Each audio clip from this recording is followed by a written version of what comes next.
Bienvenue sur Africa 24 dans cette nouvelle édition de l'Africa Tonight. Voici les titres de l'actualité. L'ouverture ce 14 octobre des Assises nationales au Burkina Faso. Représentants de la société civile, de l'armée ou encore de syndicats y prennent part. Des échanges qui devront désigner un nouveau président de transition. La réunion d'experts de la CEDEAO sur la mise en œuvre de l'éco-visa qui est en phase de validation. Avec ce projet, l'organisation sous-régionale entend impulser un nouveau dynamisme au secteur touristique. Et puis la victoire du Bénin lors de l'édition 2022 de Hacker Lab en remportant 9830 points. Le pays a notamment devancé le Nigeria. Les détails à suivre dans ce journal.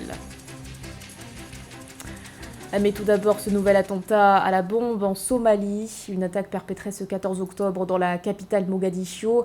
D'après Radio Mogadiscio, je cite, une mine terrestre a été posée sur la route et a explosé au passage d'un bus qui transportait des civils. Bilan, 5 morts dont un enfant ainsi que 10 blessés. À qui imputer cet attentat? Des sources sécuritaires accusent Al-Shabaab, le groupe djihadiste affilié à Al-Qaïda et qui sème régulièrement la terreur au sein de la capitale. Au Burkina Faso, les assises nationales ont démarré ce 14 octobre. Des échanges organisés à Ouagadougou, soit 2 semaines après le coup d'État qui a porté le capitaine Ibrahim Traoré au pouvoir.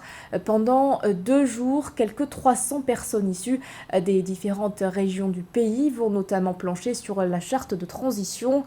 Autre enjeu de ces assises, un nouveau président de transition devra être désigné. Un sujet de la rédaction.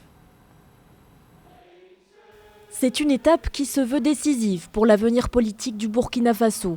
Le pays organise ces 14 et 15 octobre des assises nationales à Ouagadougou. Autour de la table des discussions, environ 300 délégués issus des différentes régions du pays. Ils représentent la société civile, l'armée, les syndicats ou encore les organisations religieuses. L'objectif est double, adopter une nouvelle charte de transition et désigner un nouveau président. Mesdames et messieurs, le chef de l'État voudrait que ce processus, qui sera entamé à la suite de ces assises, soit non seulement inclusif, mais aussi et surtout conforme aux aspirations profondes de notre peuple. En rappel, dans le cadre des préparatifs, une commission technique a procédé à une relecture de la charte adoptée en mars 2022. Ce préalable a permis de mettre à disposition des présentes assises un projet de charte qui fera l'objet d'examens en profondeur et d'amendements. Ces échanges interviennent 2 semaines après le second coup d'État survenu le 30 septembre dernier. Coup de force qui a porté au pouvoir le capitaine Ibrahim Traoré. En convoquant ces assises, le président du MPSR entend aller vite pour ramener le pays sur la voie des élections. Un projet ambitieux, mais qui pourrait être ralenti. Le retour à l'ordre constitutionnel se heurte entre autres à l'instabilité politique et la dégradation de la situation sécuritaire.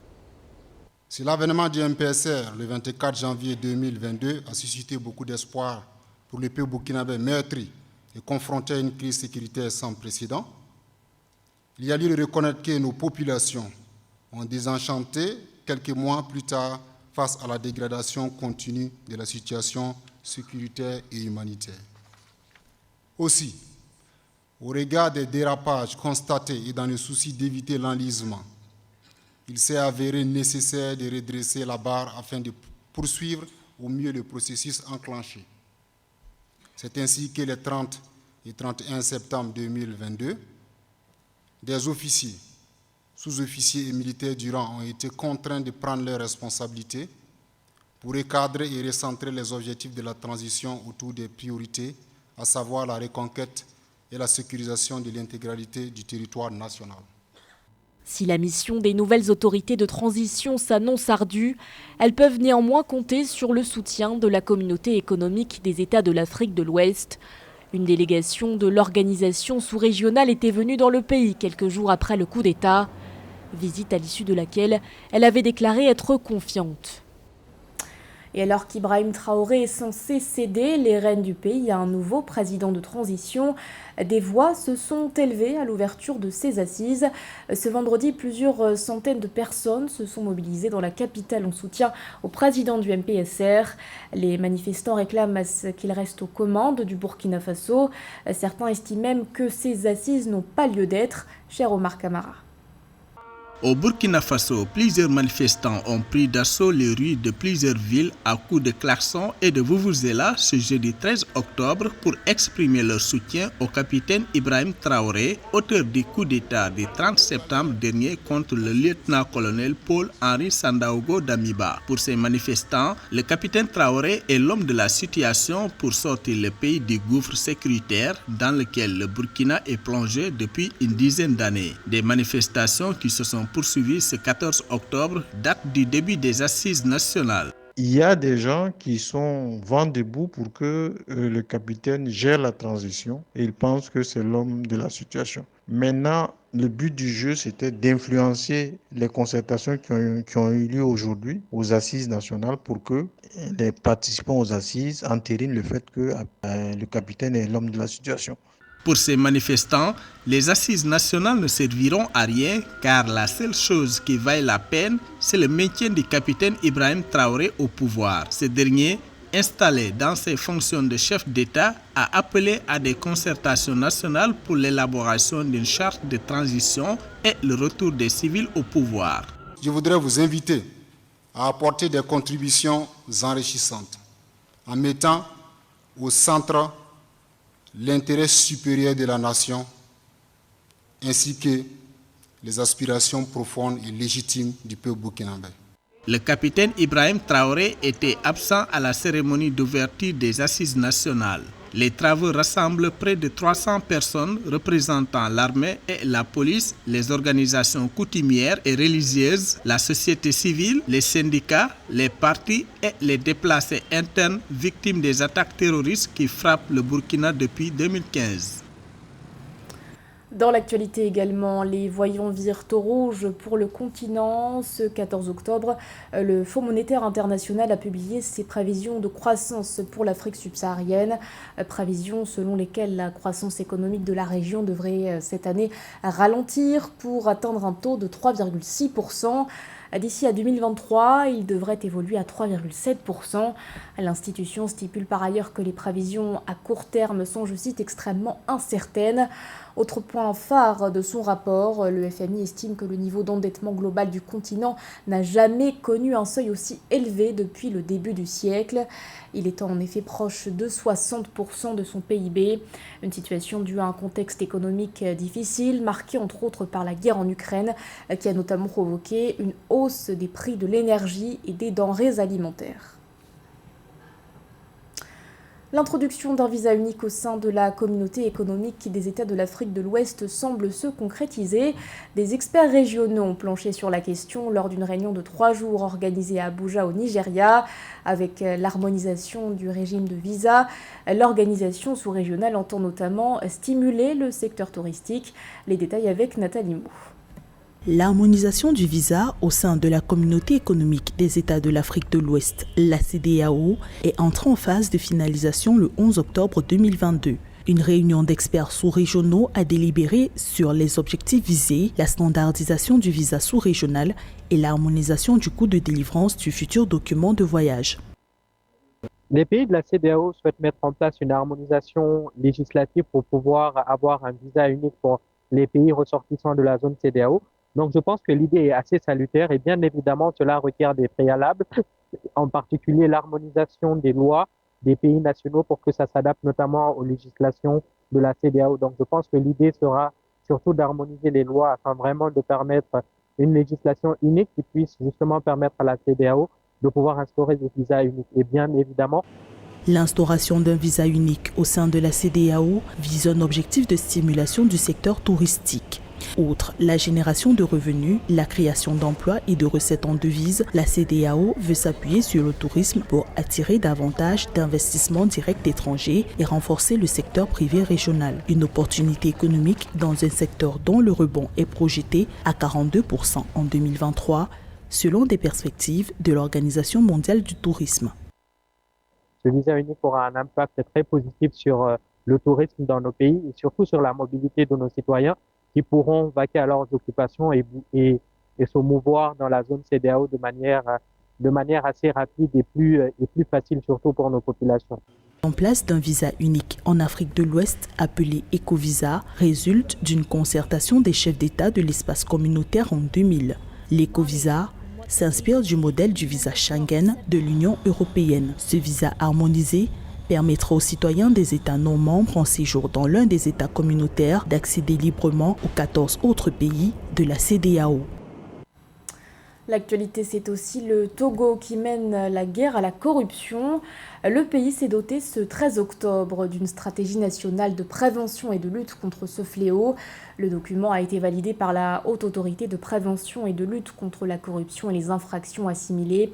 Une validation à laquelle a pris part Christian Trimois, le ministre des Droits de l'Homme. Dans les détails, cette stratégie repose sur 3 points. L'un d'entre eux concerne le renforcement de l'intégrité, de la transparence et de la qualité de l'administration publique. Par la suite, le président de l'instance, Essoana Wiao, assure que des modules d'éducation seront adoptés dans la mise en œuvre de la nouvelle stratégie. Retour sur le concours Hacker Lab 2022 co-organisé par la CEDEAO et l'Agence des systèmes d'information et du numérique du Bénin. Une édition placée cette année sous le thème Jeunesse CEDEAO engagée contre les cybermenaces. Après 2 jours de compétition, c'est finalement le Bénin qui en est ressorti vainqueur avec un total de 9 830 points. Reportage de notre correspondant Lifti Ounou. Soucieux du développement des compétences et de la culture de la sécurité numérique en Afrique et au Bénin, la CEDEAO et l'Agence des systèmes d'information et du numérique, ASIN, ont co-organisé du 10 au 12 octobre à Cotonou l'édition 2022 du Hacker Lab. Cette compétition a réuni des jeunes challengers des pays membres de la CEDEAO et de la Mauritanie. Durant 48 heures d'affilée, les héros du Nigeria ont eu une très belle accélération à l'entame de la compétition, mais sur la dernière ligne droite, les Warnin, vainqueurs de l'édition 2022, ont su tirer leur épingle du jeu et ont engrangé 9 830 points contre 8 750 pour le Nigeria. Ce qu'on fait en local, c'est bien, au pays et tout, mais on se croyait être meilleur peut-être dans notre propre pays, mais à rencontrer ces autres pays qui sont venus nous combattre ici, franchement, c'était rude. Et à un moment donné, on n'y croyait même pas parce qu'on sentait vraiment cette pression-là monter. It was an interesting challenge. C'est très intéressant d'avoir participé à ce challenge. Nous n'avons eu aucun problème avec la connexion Internet ni aucune obstruction. Tout s'est bien déroulé et les épreuves sont abordables. Je souhaiterais que de bonnes opportunités de travail s'offrent à nous. La cybercriminalité constitue un fléau dans le monde et dans la zone CEDEAO. En 2021, l'Afrique a perdu 4 milliards de dollars dû à la cybercriminalité, équivalent à 10% de son produit intérieur brut PIB. Cette initiative dénommée Hacker Lab Jeunesse CEDEAO engagée contre les cybermenaces vise à accroître la main-d'œuvre dans l'espace communautaire. Nous sommes extrêmement satisfaits du résultat parce qu'on a pu voir une émulation entre les équipes qui ont compéti dans cette phase finale pendant 48 heures non-stop, sans sommeil pratiquement. Et on a vu une belle émulation, une très belle concurrence. La CEDEAO veut faire de la jeunesse, c'est 60% de sa population, un élément fondamental de développement, un élément, une main-d'œuvre critique en termes de cybersécurité. Les participants au Hacker Lab 2022 se sont défiés à travers plusieurs épreuves, notamment l'analyse médicale, le web et le forensique. Ils retournent dans leurs pays respectifs en tant qu'ambassadeurs de la sécurité numérique. A noter que la CEDEAO constitue une communauté de 350 millions d'habitants, dont 60% demeurent des jeunes. Un mot de sport à présent avec le mondial féminin de rugby qui se joue actuellement en Nouvelle-Zélande. Un seul pays africain prend part à cette compétition. Il s'agit de l'Afrique du Sud qui affrontait le 8 octobre la France. Rencontre à l'issue de laquelle les Sud-Africaines se sont néanmoins inclinées sur un score de 40-5. Retour sur ce match avec José Doukas. Oui, la Nouvelle-Zélande accueille la Coupe du monde féminine avec la participation des Sud-Africaines, nos seules représentantes de la compétition. Pour se qualifier, il fallait passer par des épreuves au stade Bosman de Johannesburg du 9 août, journée nationale de la femme en Afrique du Sud, au 17 août 2019. 4 équipes ont disputé le ticket gagnant pour la Nouvelle-Zélande, l'Afrique du Sud, pays hôte du tournoi, le Kenya, l'Ouganda et Madagascar. Chaque équipe a joué 3 matchs et le vainqueur par points s'est qualifié pour cette Coupe du Monde. Et la deuxième équipe a disputé un match de barrage contre une équipe d'Amérique du Sud en repêchage. Mais quel est le niveau de la discipline sur le continent? Je pense que le rugby africain se porte bien.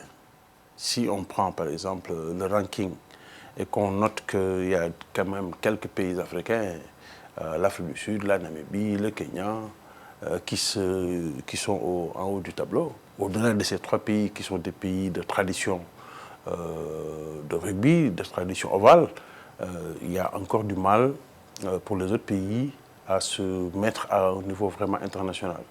Et c'est lié, je pense, un peu au problème du sport africain en général.